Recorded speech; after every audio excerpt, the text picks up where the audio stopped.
So some of you may have a 3.0 GPA or close to a 3.0, and you've applied to multiple schools and you've been rejected.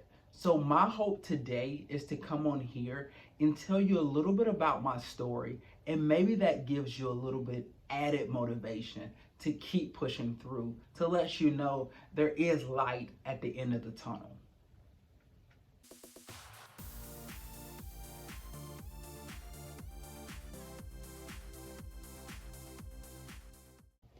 Welcome back, YouTube.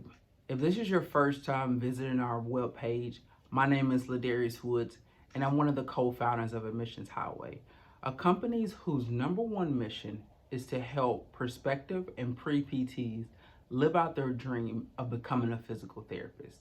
If that person is you, you're prospective or pre-PT, consider subscribing to our YouTube page. I do have a bit of a disclaimer. I applied to PT school in 2011, so my application process and your application process may be slightly different. With that being said, some of the same tenets are the same, where physical therapy programs are heavily focused on your grade point average. So my GPA when I applied was a 3.08.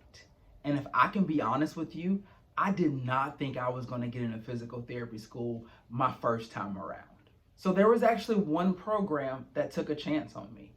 And if you ask me, the reason they took a chance on me is because I fit what they were looking for in applicants during that admission cycle.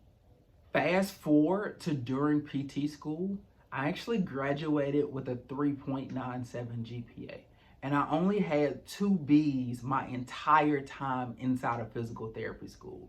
And those actually came within my first year. So I would say I found a way to live up to those expectations. So after I graduated, I decided to do a sports residency. Unfortunately, I didn't get into any of my sports residencies. So I had to make a pivot. So my pivot was to enroll into a PhD program, which I've recently completed, and now I'm a faculty member at a university. I think some of my takeaways that I want you to have is I had a 3.0 GPA, which I did not let that define me.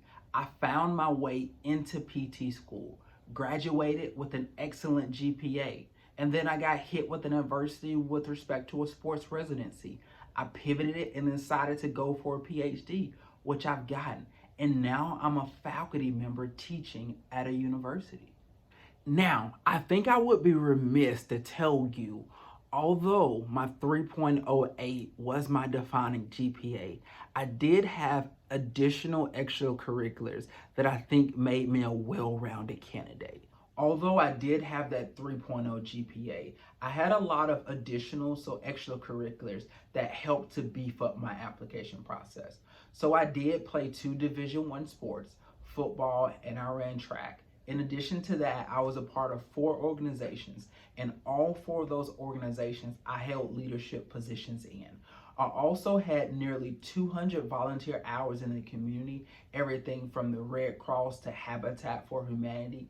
And last but not least, I was a resident advisor my junior year and then a dorm director my senior year. So I do think those additional things help to beef up my resume. So hopefully my story can help someone out there to where if you're starting to lose that motivation, that this was just something to let you know that there's actually light at the end of the tunnel. So if it's not you and you have a friend or something, do me a favor and share my story with them. So hopefully they can continue along their path of becoming a physical therapist.